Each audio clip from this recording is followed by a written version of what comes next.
در شهر روغون قرار داریم.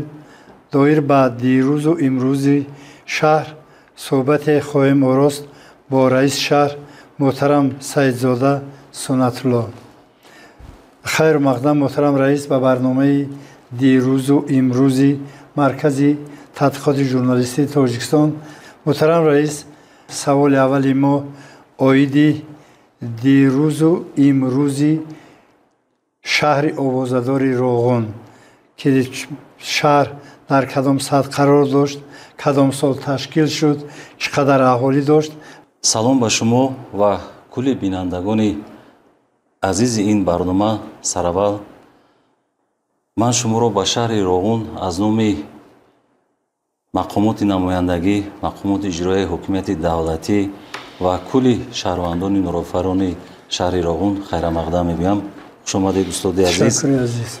البته شهر روغون همچون یک دیور زیبامنظری وطن عزیزمان بوده 25 دکبر سال 1986 در مساحت 661 کیلومتر کوادراتی تأسیس یافته است و با شهر و ناحیه‌های وحدت، فیض‌آباد، نورآباد و بلجوان همسرحد میباشند. البته شهر روغون با دستگیری‌های بی‌واسطه اساسگزار صلح و وحدت ملی، پیشوای معظم ملت президент ҷумҳурии тоҷикистон ҷаноби олии муҳтарам эмомалӣ раҳмон марҳила ба марҳила ободу зебо гардида ба як шаҳри зебои саноативу аграрӣ ва рушдкунандаи сайёҳӣ табдил ёфтааст. ҳоло аҳолии шаҳр 47661 нафарро ташкил дода, аз ин 23472 нафарро занон ташкил медиҳанд. шаҳр дорои се ҷамъияти шаҳраку деҳот иборат буда, 2 қидаи хонаҳо ва 25 кӯча, 52 деҳа иборат мебошад. ташаккур устоди иззатманд. мақсади асосии бунёди шаҳри роғун бо кадом мақсад буд? ташаккури зиёд. албатта ба ҳамаи мо шумо маълум аст, шаҳри роғун ҳамчун як шаҳре мебошад ки бо иншооти бузурги асре ки дар ин ҷо дастгирии бевоситаи пешвои муаззами миллат имрӯз иншооти бузурги аср оғоз гардидааст. дар қобили қайд аст ки дар нерӯгоҳи барқии обии роғун имрӯзҳо зиёда аз 17260 нафар шабонарӯзӣ кору фаъолият намудааст. беш аз 3500 техникаҳо дар он ҷо кору фаъолият мекунанд. бо дастгирии шабонарӯзии пешвои муаззами миллат баъди ба анҷом расидани ин корхонаи азими аср мо имкон пайдо мекунем ки дар зиёда аз 17 миллиард киловатт-соат нерӯи барқ истеҳсол шавад ва имконияти содирот ба дигар шаҳру ноҳияҳо, албатта ба дигар давлатҳо дар назар аст. ҳар як иқдому ташаббусҳои пешвои муаззами миллатро сокинони шарафманди нурофарони роғун бо ҳамовозии амиқ ҷонидорӣ намуда, дар амалӣ гардондани он заҳмату талоши аҳлонаи худро равона менамоянд. қобили зикр аст ки сокинони шаҳри роғун пешниҳоди навбатии асосгузори сулҳу ваҳдати миллӣ пешвои муаззами миллат муҳтарам эмомалӣ раҳмон ки 23 сентябри соли равон дар саммити ояндаи созмони милали муттаҳид пешниҳод шуда тавассути қадномаи махсус 10-солаи таҳкими сулҳ ба хотири наслҳои ояндаро ҷонидорӣ намуда, онро амали навбатии инсондӯстона ва башардӯстона меҳисобанд. мо ва мардуми заҳматкаши шаҳри роғун ифтихор аз он менамоем ки пешвои муаззами миллат бори дигар ба масъалаи ҷанг ва сулҳ, таъмини амният ва субот дар арсаи ҷаҳонӣ нахустин шуда пешниҳод намуда, оламиёнро ба ин масъалаи муҳиму доғи рӯз мутаваҷҷеҳ карданд. нақши пешвои муаззами миллат дар ҳалли мушкилоти сайёра дар масъалаҳои обу иқлим ва таҳкими сулҳу амнияти башарӣ бесобиқа буда, ин иқдоми наҷиб роҳбари давлати моро давлатҳои ҷаҳон бо ҷонибдории амиқ пазируфтанд. барои мо ифтихор ва шарафи бузург аст ки президенти маҳбуби моро имрӯзҳо ҷомеаи ҷаҳонӣ ҳамчун як сиёсатмадори варзида шахсияти оқили инсондӯст ва ташаббускор мешиносанду эҳтиром менамоянд. дар воқеъ ҷаноби олии муҳтарам эмомалӣ раҳмон ҳамчун сиёсатмадори сатҳи ҷаҳонӣ шахсияти ватандӯсту худшинос барои ҳар як шаҳрванди тоҷикистони азиз намунаи олӣ дар ҷавонмардию ватандӯстӣ, кору зиндагӣ ва ҳаёту фаъолиятамон мебошад. сокинони шарафманди шаҳри Роғун изҳори сипос ва миннатдории бепоёни худро ба пешвои муаззами миллат ҷиҳати дар сатҳи баланд ба анҷом расондани корҳои сохтмонӣ дар роҳи автомобилгарди даромади шаҳри Роғун ва оғози корҳо барои кашидани хати оби нӯшокӣ аз деҳаи фатҳоботи ноҳияи Файзобод ки орзуи деринаи сокинони шаҳр маҳсуб меёфт ва дар асоси дастуру супоришҳои бунёдкоронаи ҷаноби олӣ айни ҳол корҳои сохтмонӣ дар ин иншоот дар сатҳи хеле хуб ҷараён дорад, эҳтиромона баён менамоянд. ҳар як ташрифи ҷаноби олиро хурду калони шаҳри нурофарони Роғун бо хушнудӣ ба ояндаи неку дурахшони кишвари азиз бесаброна интизор буда, қадами мубораки роҳбари давлат боиси рушду пешрафт ва шукуфоии шаҳри мо мегардад. устоди Задмат ҳамагон медонад ки корҳои сохтмонӣ баъди ҷанги шаҳрвандӣ дар ин иншооти аср ё ки иншооти дигар тараф гӯем иншооти тағйирсози миллат аз соли 2008 баъди як муҳлати тӯлонӣ дар марҳилаи ҷанги шаҳрвандӣ ки сохтмон қатъ карда шуда буд аз сар гирифтанд ва мегуфтед ки нақши пешвои муаззам дар асар гирифтану дар бунёди ин нерӯгоҳи азимтарини Осиёи марказиро шумо чӣ гуна арзёбӣ менамоед? дар ҳақиқат таърихи бунёди нерӯгоҳи барқии оби Роғун ба соли 1976 рост меояд. тавре медонед бунёди ин иншоот дар даврони иттиҳоди шӯравӣ ба анҷом нарасид. бо шарофати истиқлолияти ватани азизамон ва заҳмату талошҳои пешвои муаззами миллат ҷаноби олии муҳтарам Эмомалӣ Раҳмон аз соли 2008 сохтмони нерӯгоҳи барқии оби Роғун оғоз гардид. ин иншооти азими аср бо иқтидори лоиҳавии 3600 мегаватт ва коркарди солонаи он 17 миллиард киловатт-соат инчунин 6 агрегат бо баландии 335 метр сарбанд дар ҷаҳон ҳамтона дорад. мавриди зикр аст ки 16 ноябри соли 2018 агрегати 1 ва 9 сентябри соли 2019 чархи дуюми нерӯгоҳи барқии оби Роғун бо иштироки пешвои муаззами миллат муҳтарам Эмомалӣ Раҳмон ба кор дароварда шуд.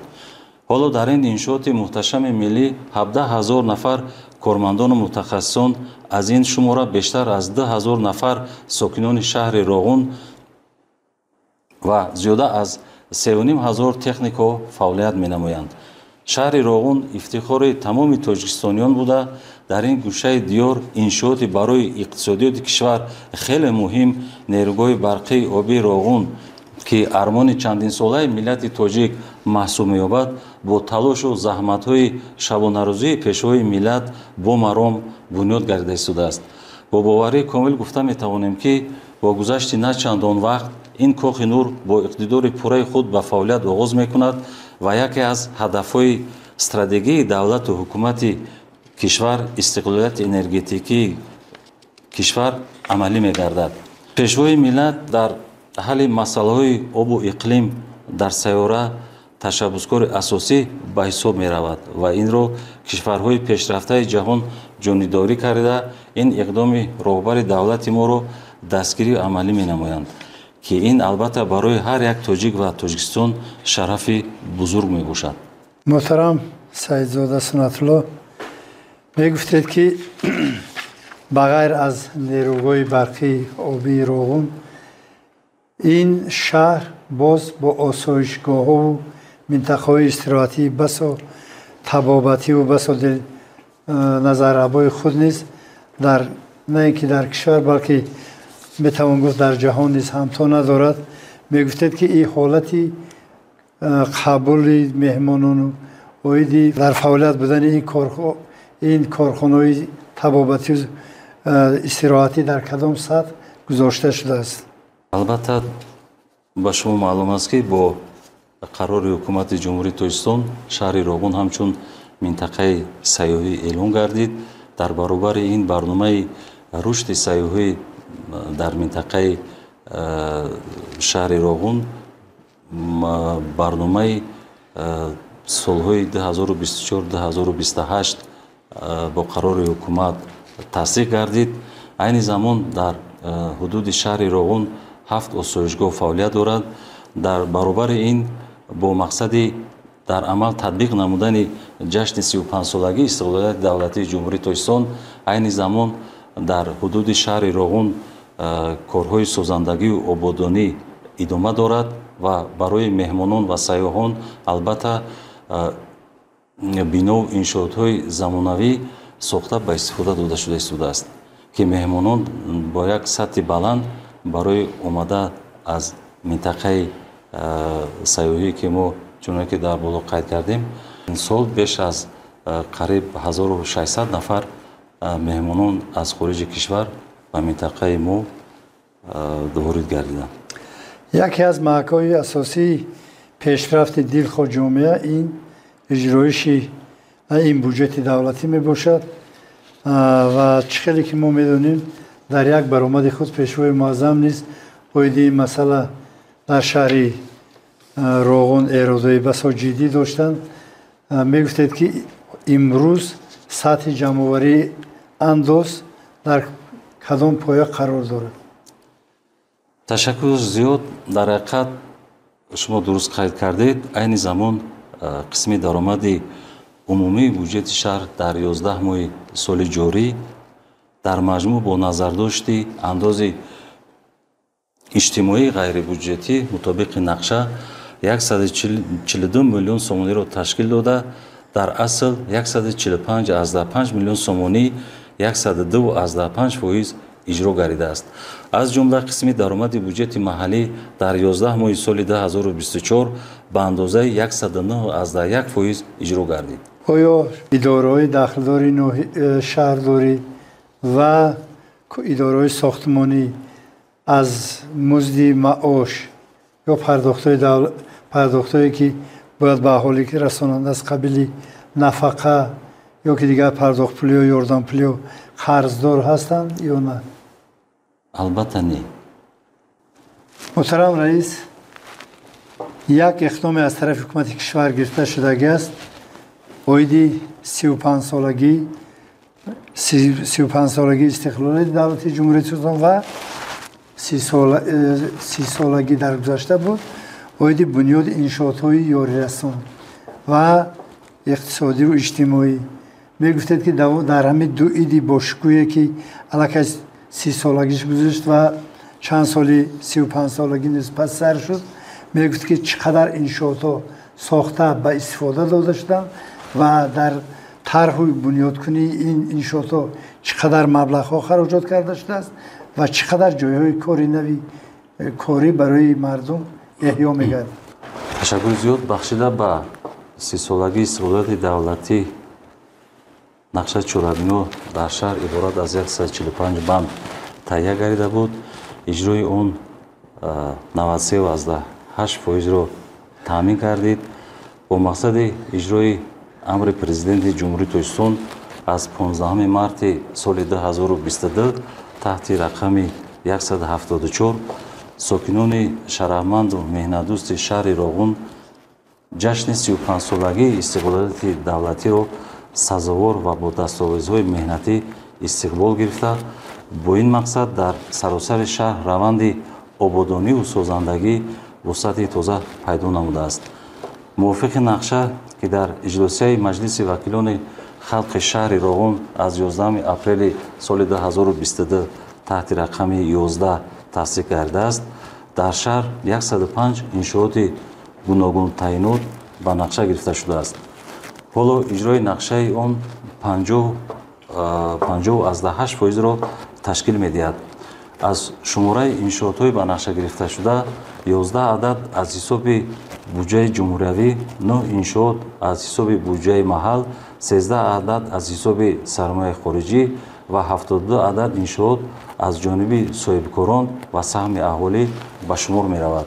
امسال از طرف صاحبکاران و سهم محل 9 انشاءات از آن جمله تویخانه و چایخانه در دهه جوانی، نقطه تعمیر نقلیات و مغازه خوراکواری در دهه قد آب، 2 عدد گوشه دهخان در کوچه های نورکیان و ساختمانچون شهر راغون، چایخانه و تویخانه در دهه شهیدان، نقطه تعمیر و فروش نقلیه‌ها در مرکز شهر از جانب جمعیت دارای مسئولیتش محدود تاج موتورز، کارخانه استحصال احاطه‌دیوار زمانوی در قلعه نو، کشیدن خط آب نوشاکی در دهه جوانی با مسافه 6 کیلومتر برای 130 خواجگی و مغازه خوراکواری در دهه سیدان با مبلغ عمومی 3,228,000 سومانی با استفاده داده شد.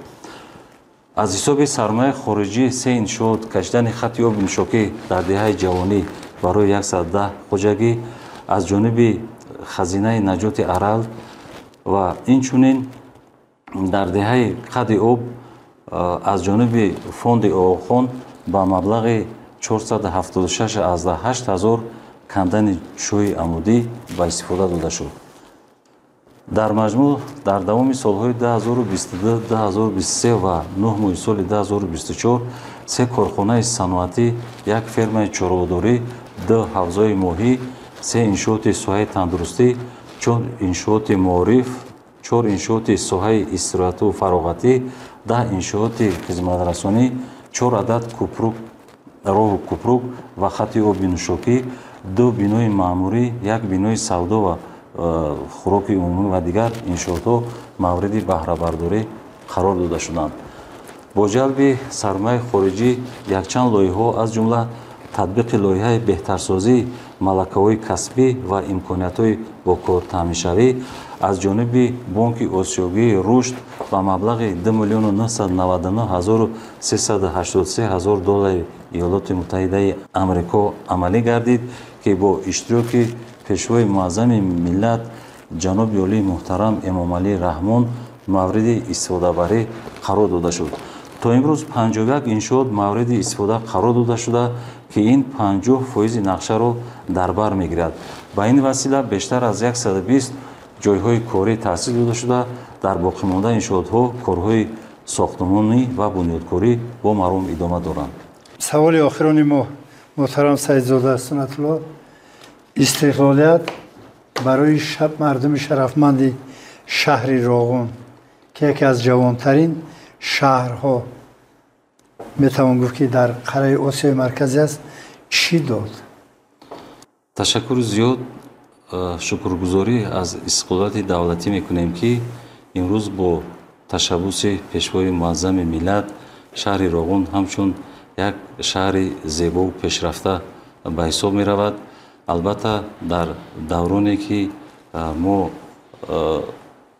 در دوران اتحاد شوروی پس از پاس خوردن اتحاد شوروی که نیروگاه برقی آبی راغون که گوییم که به نیستی رفته بود، با تشبث‌های پیشوای معظم ملت این نیروگاه گوییم که از صفر آغاز نمودند و برای بنیاد و پیشرفت تاجیکستان عزیز که دوام سالها خیلی عقب ماندگی بود، با تشبث پیشوای معظم ملت این روزها نیروگاه برقی آبی راغون که با 2 اگریگات خود کار و فعالیت نموده ایستاده است، امکانیتی با برق تامین نمودن اهالی را در نه تنها در مرکز شهر بلکه بیرون از آن عملی کرده ایستاده است. البته نقش پیشوای معظم ملت در پیشرفت و آبادی دیار عزیزمون خیلی ارزنده می باشد. اگر ما سالهای زیاد در باره کارنامه‌های پیشوای معظم ملت گپ زنیم همون قدر کم است. امروزها با تشبث پیشوای معظم ملت سطح زندگی مردم خیلی در سطح بلند قرار دارد و ما شکرگزاری از آن میکنیم که همه این آبادی از استقلالیت دولتی منشأ میگیرد. سلامت باشید محترم رئیس و شما نیز در کار و فعالیت تون بردباری ها و از درگاه خداوند یک تو سلامتی خواهانی سلامت و سربلند سربلند باشید. باشید. خوش اومدین.